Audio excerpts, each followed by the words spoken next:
Kyle Larson dominates en route to his first victory of the year, but behind him, plenty of interesting storylines following the first real race of the Cup Series season. How's it going, y'all? My name is Eric. Welcome to Out of the Groove. When I say the first real race, I say that tongue-in-cheek. Obviously, the Daytona 500 is highly prestigious. Atlanta, one of the most exciting tracks on the schedule currently. But both are super speedway style tracks, drafting tracks. Las Vegas is your typical 1.5 mile intermediate. This type of track is a much better indicator of who the fast drivers, who the fast manufacturers, who the fast teams are, at least early in the season. That's why later in this video, I'm going to overreact to things we saw today. First intermediate race of the year. I think if you watched, you learned an awful lot. We'll talk about the top finishers. We'll put this race on the Groovy gauge towards the end. But first things first, let's kick things off with the race winner, Kyle Larson, 2021 Cup Series champion. He finished runner-up in the championship last year to Ryan Blaney. Got caught up in crashes at both Daytona and Atlanta to open the season.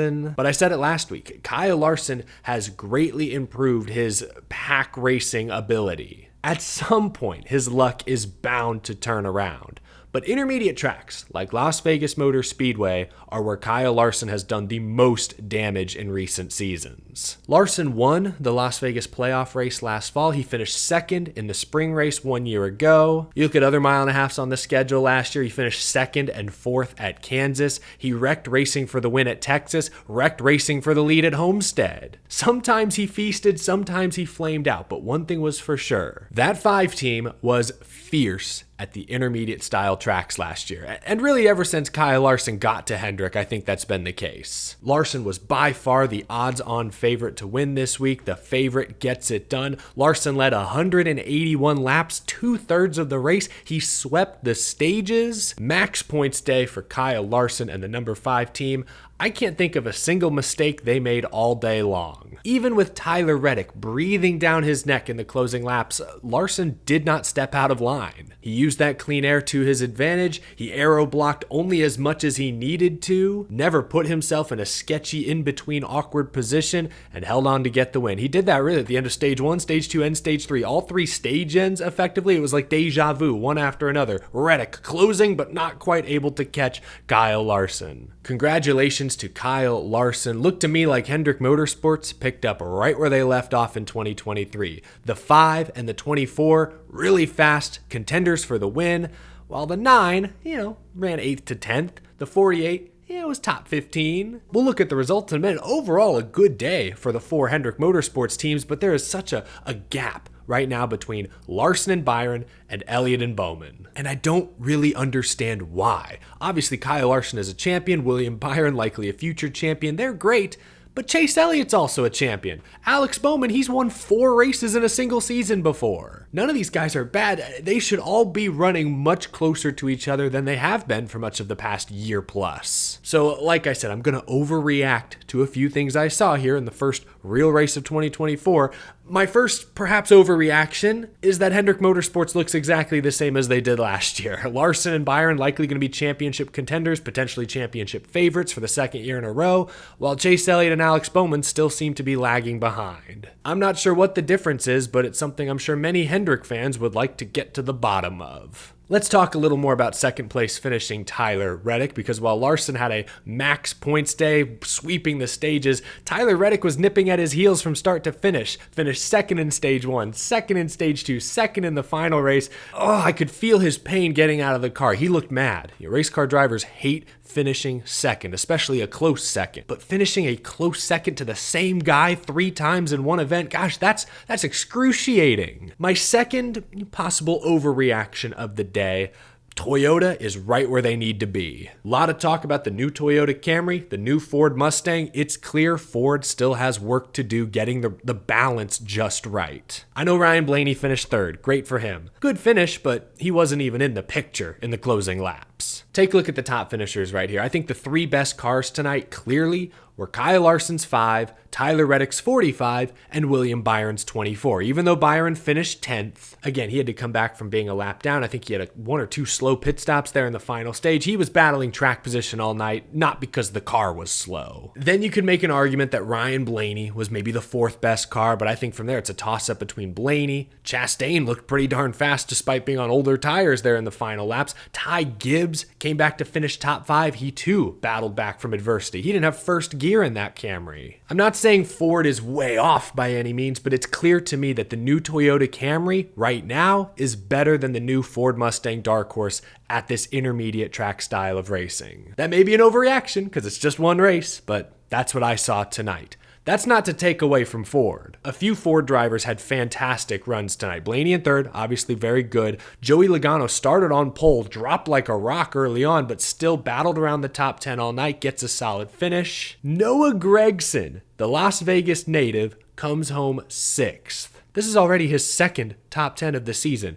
I need to look back. How many top 10s did Gragson score all of last year? Was it 0? It may very well have been 0. 0 top 10s all of last season. He's already got 2. And sure, you can say the Daytona one was a fluke. You can't say that about Las Vegas Motor Speedway. They must have made a magical adjustment or two there towards the end because Gragson really wasn't in the picture, I don't know, until the final maybe 40 laps. Gragson, though, absolutely deserving of praise for a very strong run at his home track tonight. But then you got more Toyotas. Truex and Hamlin both seem to have top 5 speed much of the race. Suarez a solid 11th. Chase Elliott again a solid 12th. Bowman 18th. Yeah, seems about right. Eric Jones in a Toyota comes home with a top 15. Brad Keselowski comes home 13th. You know what? Okay, that's not a bad finish, but this is my 3rd overreaction. I'm worried about RFK Racing. I seriously am. Keselowski was 33rd at Daytona, 33rd at Atlanta. Hey, 13th today. Makes up some much-needed points, but Keselowski spent much of this race outside the top 20. He wasn't relevant. His teammate Chris Buescher had a wheel fall off in stage 1, finished dead last. And I can't shake the bad feelings I got watching Daytona and Atlanta. Sure, Brad Keselowski was in the mix more or less, didn't look dominant.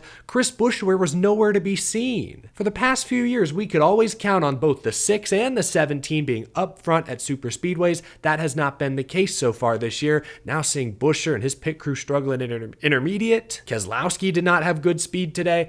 I'm worried. I am genuinely worried about Roush Fenway Keselowski Racing. If I had to put money on it, I'll bet they still make the playoffs. Both drivers probably still make the playoffs. Buescher probably wins a race. Brad's got to snap that winless streak eventually. But I'm worried about them. That's my 3rd overreaction, I suppose, after watching this race. 15th place may not look like much for Carson Hocevar. It's a solid day, especially for a rookie. But he was slicing and dicing, wheeling and dealing his way up into the top 10. He was running 14th towards the end of stage 2 when a flat tire forced him to pit under green. He took advantage of the Christopher Bell caution, then the stage caution to get back on the lead lap, but still had to pass a ton of cars.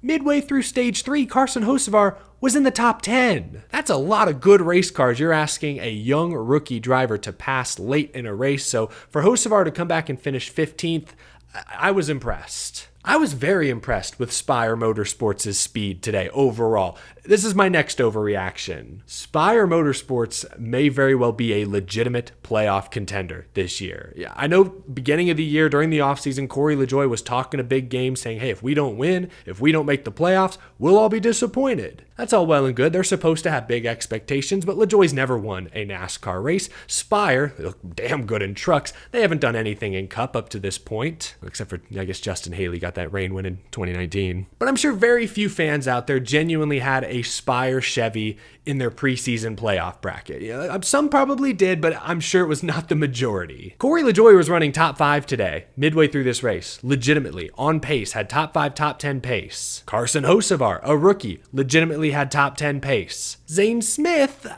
we never actually got to see what Zane Smith had because he hit the wall like on lap 3 and went 12 laps down. That's a bummer. Dude's got to get that together. I know Corey LaJoie crashed as well towards the end, but for Spire to show that kind of speed so early in the season, I'm not saying they're gonna get a guy in the playoffs, but they're starting to make me rethink some of my preseason playoff predictions just a bit. So that's my, fourth, fifth? How much have I overreacted? I'm overreacting to everything tonight. One thing that's not an overreaction, though, you don't see Kyle Busch listed here. He should have finished inside the top 5, but for the 3rd race in a row, another major issue on pit road. This one finally cost him. Pitting outside the box, just a brain fart. Kyle Busch obviously shouldn't have slid through the box, but the front tire changer should have seen the splitter on the line and known to tell him to back up. That feels like a rookie mistake. Pit road mishaps have plagued that team the past couple of years.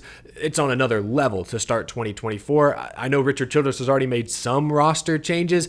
More may be in the works. But there you go, a good look at the top finishers. Do you guys agree with any of my overreactions? I'm really excited to see the new Ford versus the new Toyota at Phoenix next week, because last season I think the Toyotas overall were better at the 1.5 miles than the Fords, but at the short ovals, like Phoenix, Ford was typically better than Toyota. So we'll see what that new Mustang Dark Horse truly has going for it next week. This is a great chance for me to plug that Brennan Poole and I will be doing 2 live Power Hour shows at Phoenix Raceway this weekend. So if you're at the track Friday, 3 p.m. or Saturday, 12:30 p.m., come stop by the NASCAR Experience stage to catch a live show. Hopefully we'll have some guests joining us, some good conversation, get to meet up with fans before and afterwards. Looking forward to it. So hope to see you there. But before we can look ahead to Phoenix, we've got to put Las Vegas Motor Speedway, the Pennzoil 400, on the Groovy gauge. Woo, that's right. This year, the Groovy gauge is powered by electric e-bikes. To learn more, head to electricebikes.com. It's that first link down in the description below. Really appreciate them sponsoring the Groovy gauge. It looked pretty breezy out there. Just watching on TV, fans holding on to their hats, quite literally. Crew chiefs like Cliff Daniels having to hold on to the overhang of their pit box. Battling the elements out there in the desert today was a pretty good race. On paper, it looks like Kyle Larson dominated, obviously, sweeping the stages, leading the most laps. But if you watch the race, you'd see how good Reddick's Toyota was on the long run. He kept Kyle Larson honest. William Byron looked scary early on, going from like 8th to 1st in 1 lap on a restart. But obviously the overheating, the debris issue, got set behind. He was battling from the back all day long after that. So we saw a lot of passing. Byron working his way back through the field after trouble. Hocevar working his way through the field. Ty Gibbs working his way through the field. Tyler Reddick, I should have mentioned this earlier. He had issues on pit road earlier in the race. Slid through the box, had a bad angle, had to restart like 18th, lost a ton of track position. Didn't stop him. He still finished 2nd in all the stages. Plenty of passing, multi-groove racing, all things I love about Las Vegas Motor Speedway and most intermediate tracks now with the next-gen car. I'm going to give this race a 70% on the Groovy gauge. It was a good above average race. Nothing that's going to blow me away. It's not going to make Sports Center like last weekend's Atlanta race did. Not going to see that finish in the top 10 plays, although Larson's block of Reddick there up towards the wall, that was pretty sketchy. That was a ballsy move. Still overall a very good race, so I'm going 70% on the Groovy gauge. Let me know what score you would give the Pennzoil 400 down in the comment section below. And thank you again to Electric E-Bikes for powering the Groovy gauge all year long. Couple things I forgot to mention. Bubba Wallace, who had a top 5 here last year, finished this race many laps down after they just couldn't get the wheel nut off late in this race. They had to cut that thing off, similar to what wasn't it Eric Jones's crew had to do a couple of years back. Fox did a terrible job covering it, quite honestly. They mentioned it a few times, but I'm not sure they ever showed Bubba Wallace on pit road getting work done. But that was something. And I also want to mention Ross Chastain again. I glossed over him. He finished top 5, used pit strategy late to be up front on the restart, raced Larson really hard on 2 tires, finished 4th, great job, but part of what cost him all that track position was a speeding penalty early in the race. They battled back from that, faced additional adversity, but Chastain was another driver who was put behind early on and was able to pass his way largely back into contention. So I wanted to mention Ross Chastain, another really good effort from him this weekend. Good day for Trackhouse, 4th and 11th place. That's gonna do it. Let me know how your favorite driver did down in the comment section below. Again, do you agree with any of my early season overreactions? Leave a like if you enjoyed this video, subscribe if you're new, and a huge thank you to my Patreon supporters as always. Busy week ahead. I hope you all have a wonderful rest of your weekend. I will catch you again real soon.